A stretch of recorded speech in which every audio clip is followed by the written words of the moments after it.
सीताराम। नाग पंचमी व्रत महात्म्य। तो कथा है नाग पंचमी व्रत महात्म्य। एक बार महाराज युधिष्ठिर ने भगवान श्री कृष्ण से नाग पंचमी व्रत के विषय में जिज्ञासा की। तब भगवान श्री कृष्ण ने कहा, युधिष्ठिर, दैता पंचमी नागों के आनंद को बढ़ाने वाली होती है। श्रावण शुक्ला पंचमी में नागों का महान उत्सव होता है। उस दिन जो नाग हैं, वासुकी, तक्षक, कालिक, मणिभद्रक, धृतराष्ट्र, रैवत, कर्कोटक और धनंजय, ये सभी नाग प्राणियों को अभयदान देते हैं। जो मनुष्य नाग पंचमी के दिन नागों को दूध से स्नान कराते हैं और दूध पिलाते हैं, उनके कुल में प्राणियों को ये सदा अभयदान देते रहते हैं। जब नाग माता कद्रू ने नागों को सांप दे दिया, तब वे रात दिन संतप्त हो रहे थे। जब उन्हें गाय के दूध से तृप्त किया गया, तब वे प्रसन्न होकर सुखी हो गए। तो युधिष्ठिर जी ने पूछा भगवान श्री कृष्ण से, जनार्दन, माता कद्रू ने नागों को क्यों सांप दिया? उस सांप का फिर निराकरण कैसे हुआ? भगवान श्री कृष्ण ने कहा, युधिष्ठिर जी, अश्वों का राजा उच्चैःश्रवा अमृत से उत्पन्न हुआ था। वह श्वेत वर्ण का था। उसे देखकर नाग माता कद्रू ने अपनी बहन बिंता से कहा, देखो देखो, अमृत से उत्पन्न यह अश्वरत्न श्वेत है, पर आज इसकी सभी श्वेत बाल काले दिखाई पड़ते हैं। तुम देखती हो या नहीं? बिनता बोली, इस श्रेष्ठ घोड़े का सर्वांग श्वेत है, न काला है न लाल है। तुम्हें काला दिखाई पड़ता है? कद्रू बोली, बिनता, मैं एक आँख वाली इसे काले बालों वाला देखती हूँ, परंतु तू दो आँख वाली होकर भी नहीं देखती। कुछ शर्त रखो। तो बिनता ने कहा, कद्रू, यदि तुम इसके काले केश दिखा दोगी, मैं तुम्हारी दासी हो जाऊंगी। यदि तुम काले केश नहीं दिखा पाओगी, तो तुम मेरी दासी हो जाओगी। इस प्रकार प्रण कर वे दोनों क्रुद्ध होकर चली।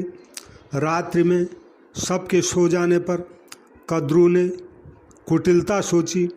उसने अपने पुत्रों काले नागों को बुलाकर कहा कि तुम लोग उच्चैःश्रवा के बाल बनकर उससे चिपक जाओ, जिससे मैं बाजी जीत जाऊं और बिनता को अपनी दासी बना लूं। तब उन नागों ने माता की कुटिलता पर उसे फटकारा और कहा कि यह तो महान पाप है, हम तुम्हारा कहा नहीं करेंगे। तब कद्रू ने क्रुद्ध होकर उन्हें सांप दे दिया, जाओ, तुम्हें अग्नि जला देगी। बहुत दिनों के बाद पांडव वंशी राजा जन्मेजय विकराल सर्प यज्ञ करेंगे। उस यज्ञ में प्रचंड पावक तुम्हें जला देगा। ऐसा सांप देकर कद्रू चुप हो गई।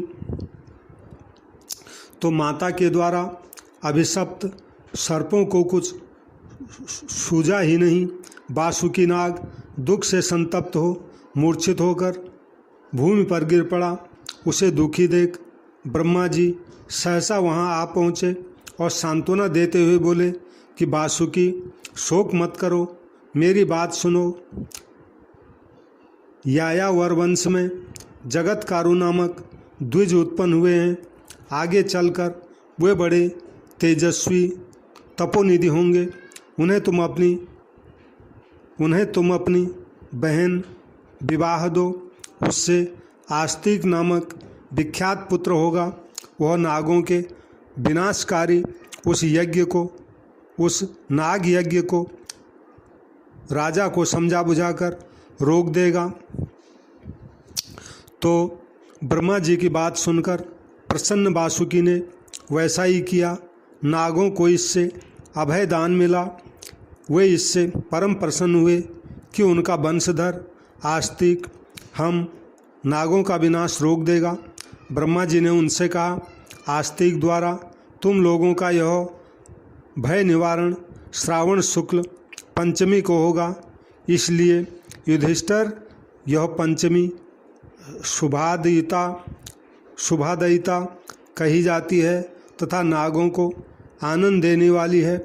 इस तिथि को ब्राह्मणों को भोजन कराकर नागों की इस प्रकार पूजा प्रार्थना करनी चाहिए।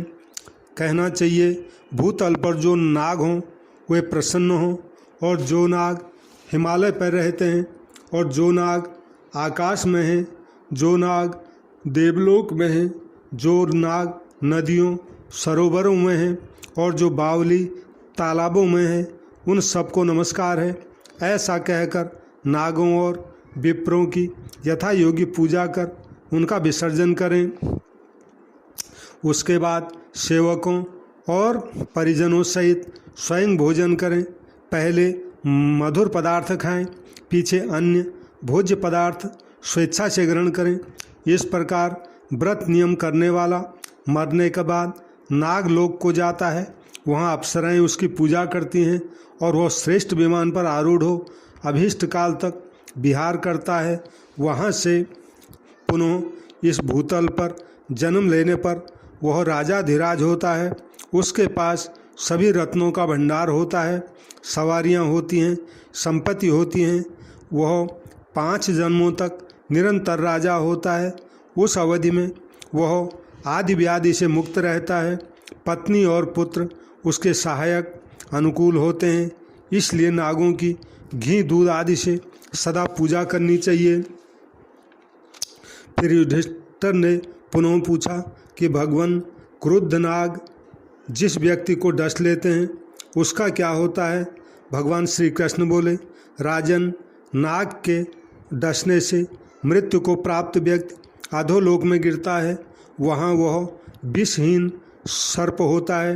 युधिष्ठिर ने फिर पूछा, सांप के काटने से जिसके माता पिता, भाई, मित्र, पुत्र, बहन, कन्या या स्त्री कोई भी संबंधी जन मर जाते हैं, उनके उद्धार के लिए उससे क्या दान, व्रत, उपवास करना चाहिए जिससे वे स्वर्ग को प्राप्त हों?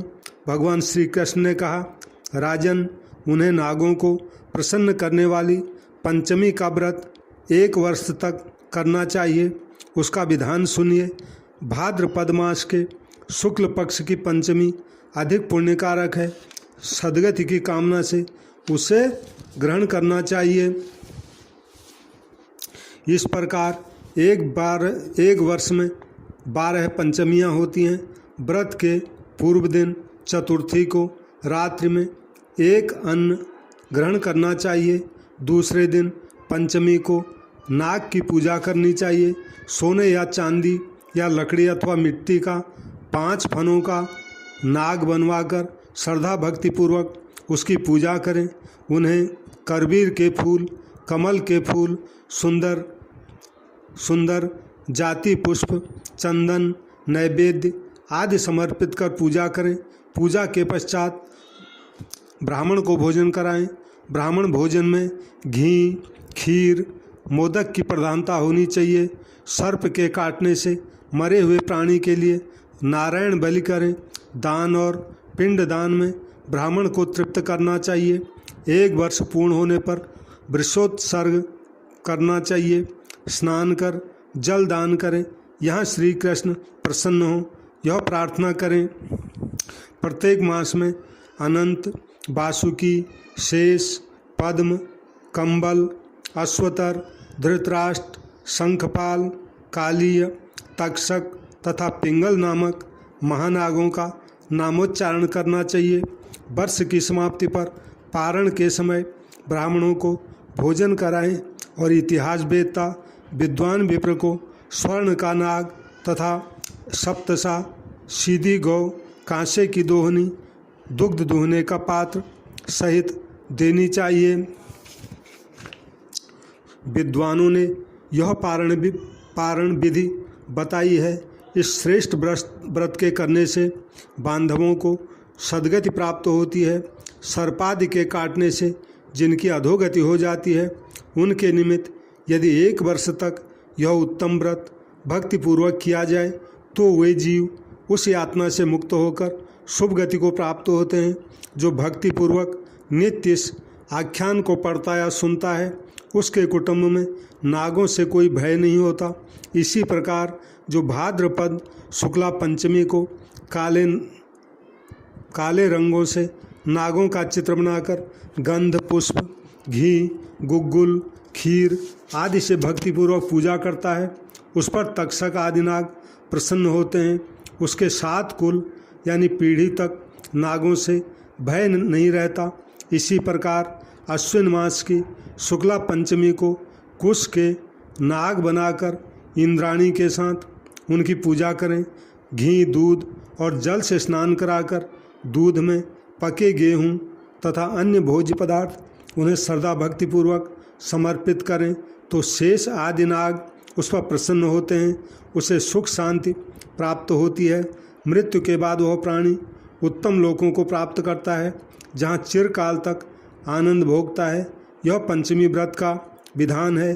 सर्पों का सर्वदोष निवारक मंत्र यह है, ओम कुरुकुल्ले हुं फट स्वाहा, ओम कुरुकुल्ले हुं फट स्वाहा। इस मंत्र से भक्तिपूर्वक 100 पंचमियों को जो सर्पों की पूजा पुष्पों से करते हैं उनके घर में सर्पों का भय कभी नहीं होता। ये कथा जो है भविष्य पुराण से ली गई है। सीताराम सीताराम सीताराम सीताराम।